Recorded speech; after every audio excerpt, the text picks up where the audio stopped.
Good afternoon my dear friends, आप सभी का स्वागत है आपके अपने एजुकेशन कैप्सूल में। और जैसा कि आपने थंबनेल देखा होगा, थंबनेल में हमने वो चीज़ें इंक्लूड की हैं जिन पे हम आज बात करने वाले हैं। तो बिहार ग्राम सचिव की सैलरी हो गई है 12,000 से 15,000। ठीक है, पहले ये 6,000 थी जैसा कि आपको पता है।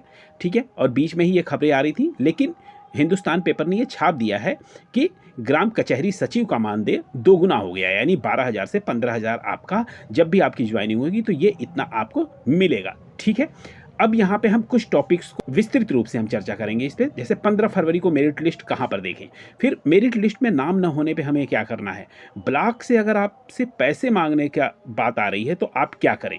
ठीक है, और यहाँ पर हमें क्या करना है, तो आइए हम देख लेते हैं थोड़ा सा विस्तृत रूप से इस बारे में। सबसे पहले तो हम देखते हैं कि जो हमारा पेपर में जो कटिंग निकली थी उसमें क्या कह रहा है। तो यहाँ देखिए सीधा लिखा हुआ है, कचहरी सचिव का मानदेय दोगुना से अधिक, 6,000 से 12,000 हो गई है, इसकी तैयारी हो चुकी है और ये सबको मानदेय जो है ये मिलेगा आप लोगों का। ठीक है, अब देखिए सबसे पहले अभी तो 2025 चल रहा है। ठीक है, 2025 में जब स्टार्टिंग में जो लोग लगे थे 2007 में जब इसका आया था तो उस वक्त 2,000 प्रति माह पे नियुक्त किए गए थे कचहरी सचिव। ठीक है, वो तब से काम कर रहे हैं और इस वक्त जो सर्कुलेट हुआ था तो मानदेय 6,000 था, लेकिन अब बढ़ के वो 12,000 हो गया है।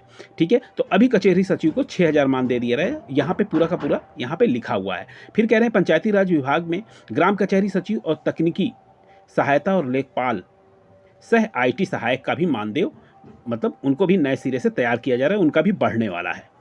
ठीक है, तो ये तो हमारी बढ़ने वाली बात हुई। अब दूसरी बात हम कर लेते हैं कि मेरिट लिस्ट जो है हम वह कहाँ पर देखेंगे, क्योंकि आपको पता है कि 15 तारीख को आपका मेरिट लिस्ट आ जाएगी। आज है आपका 13 तारीख, तो यानी 2 दिन बाद आपका मेरिट लिस्ट जो है ये चस्पा हो जाएगी। ठीक है, और ये आपके ग्राम पंचायत जो है वहीं पर ये चस्पा होगी, क्योंकि ये हर ब्लॉक में इसका काम चल रहा है और वहीं पे वो सारी लिस्टें हैं, तो वहीं पे चस्पा होगी। अरे हो सकता है कि दोनों चीज़ें हों, आपका वेबसाइट पे भी इसको अपलोड कर दिया जाए और यहाँ चस्पा भी कर दिया जाए। वहाँ से हार्ड कॉपी जो है इन लोगों को भेज दी जाएगी, वहाँ पे भी इंक्लूड रहेगा और यहाँ पे भी रहेगा। अब देखते हैं कि आपका जो मेरिट लिस्ट होगा वह कहाँ पर आपको देखने को मिलेगा।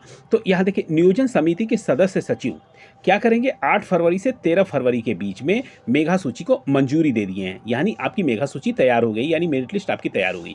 अब ये कह रहे हैं प्रखंड कार्यालय ग्राम कचहरी, ठीक है, जो आपका ग्राम है वहाँ के सूचना पट और प्रखंड कार्यालय, वहाँ पर ये 15 फरवरी से 1 मार्च के बीच प्रदर्शित किया जाएगा।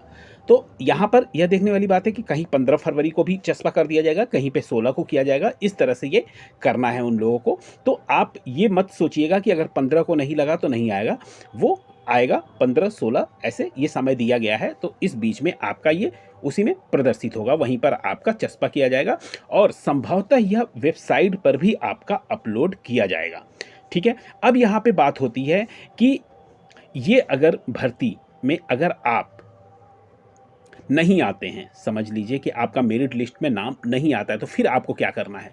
यहाँ पे देखिए हमने लिखा हुआ है, अगर मेरिट लिस्ट में आपका नाम नहीं आया तो आप आपत्ति दर्ज कर सकते हैं, क्योंकि वहाँ पे उन्होंने कहा है, इंक्लूड किया है, आपको शायद मैंने दिखाया भी है, वहाँ पे इंक्लूड है कि आपका अगर नाम नहीं आता है तो आप आपत्ति दर्ज करा सकते हैं। तो देखिए, आपत्ति दर्ज कराने के लिए 2-3 तरीके हैं। एक तो ऑनलाइन आपत्ति दर्ज करा सकते हैं, लेकिन आपका क्योंकि प्रखंड कार्यालय और ग्राम पंचायत में ही निकल रहा है आपका, तो वहाँ पे दर्ज कराने के लिए हो सकता है कि आपको आधिकारिक वेबसाइट पे भी एक पोर्टल, एक लिंक खोल के दे जहाँ पे आप आपत्ति दर्ज करा सकते हैं। ठीक है, और अगर आपत्ति व्यक्तिगत रूप से भी हो सकता है कि आप वहाँ पे आपको लगता है कि आपका मेरिट लिस्ट काफ़ी बढ़िया थी और वहाँ पे थी, तो आप एक बार उसको निष्पक्ष तरीके से दिखा सकते हैं। तो उसमें क्या है, आपत्ति कैसे आप दर्ज कराएंगे, तो उसके लिए आपके पास कुछ दस्तावेज जरूरी हैं, आपको होने चाहिए आपके पास। अब वो आपके दस्तावेज क्या होंगे, अब देखिए सीधी सी बात, आपकी मेरिट किस पे बन रही है, तो आपकी मेरिट बन रही है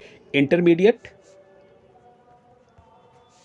ग्रेजुएशन और पोस्ट ग्रेजुएशन, इस पे जो आपकी मेरिट बन रही है, तो इन सब की आप छाया प्रति लेके जाएंगे। ठीक है, और आईडी प्रूफ में आप अपना आधार कार्ड और जो भी आपका कास्ट सर्टिफिकेट होगा उसे भी लेकर जाएंगे।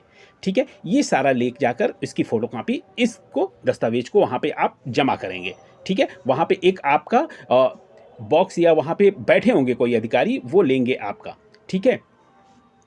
और इसके लिए आपकी समय सीमा भी दी गई है, आपका इंक्लूड किया गया है समय सीमा कि आप कब से कब तक दे सकते हैं, ठीक है। तो उसी समय सीमा के अंदर देना है। अब यहाँ पे कह रहे हैं आपत्ति दर्ज करने के बाद, आपत्ति दर्ज करने के बाद देखिए, आपत्ति दर्ज करने के बाद क्या होगा, संबंधित अधिकारी जो है आपकी शिकायत की जांच करेंगे कि आपने जो कहा है उसमें कितनी सच्चाई है, और यदि आपका दावा सही पाया जाता है तो आपका जो चयन है वो मेरिट लिस्ट में शामिल कर लिया जाएगा, यानी आपका नाम जो है अंतिम मेरिट लिस्ट में आ जाएगा, ठीक है। अब कई बार मैंने उसमें इंक्लूड किया है थंबनेल में कि आपसे कई लोगों के ऐसे मेरे पास मैसेज आए हैं कि ब्लॉक से, ठीक है, ब्लॉक से फ़ोन आ रहे हैं लोगों के पास कि पैसे मांगे जा रहे हैं। तो देखिए, पैसे मांगने की केवल एक ही शर्त हो सकती है, आपकी मेरिट जो है बहुत हाई है, यानी आपका नाम सेलेक्ट हो चुका है उसमें, और आप मतलब कि आप जो है मेरिट लिस्ट में शामिल हैं और आपका सिलेक्शन पक्का है। अब क्या होता है कि कई बार आपका सिलेक्शन पक्का है तो जो बैठे हुए अधिकारी हैं, जो वो हैं, वो सोचते हैं, जो कर्मचारी हैं, अधिकारी की बात नहीं करते हैं, जो कर्मचारी हैं वो सोचते हैं कि इनसे कुछ खर्चा पानी ले लिया जाए, ये तो अब लगने ही वाले हैं। और अब उनके दिमाग में ये भी हो गया है कि आपकी सैलरी जो है 12 से 15 हज़ार होने वाली है, और आप गाँव में ही रह के ये नौकरी करने वाले हैं। और आपको जैसा कि पता है कि ग्राम सचिव का पद भी जो है वो बहुत ही बेहतर और बहुत ही बढ़िया पद है। एक्चुअल उसको अगर देसी भाषा में कहें तो मालदार पद है, ठीक है। तो इसलिए लोग पैसे की मांग कर सकते हैं, ठीक है। तो इसमें अभी आपको वेट और वॉच करना है, मेरिट लिस्ट निकलने दीजिए, उसमें अभी आपका एक संशोधन होगा, ठीक है। अभी लोग आपत्तियां दर्ज कराएंगे, लेकिन अगर आपके पास फ़ोन आया है और इस तरह की बातें हो रही हैं तो आपको डरने की ज़रूरत नहीं है, अभी पैसे देने की ज़रूरत नहीं है आपको, ठीक है। तो ये हमने एक थोड़ा सा संक्षिप्त सा, लेकिन अहम लगा मुझे ये जानकारी देना, इसलिए मैंने यह वीडियो बनाई है। मिलते हैं आपसे फिर ऐसी वैल्यूबल वीडियो के साथ, तब तक के लिए आपका धन्यवाद।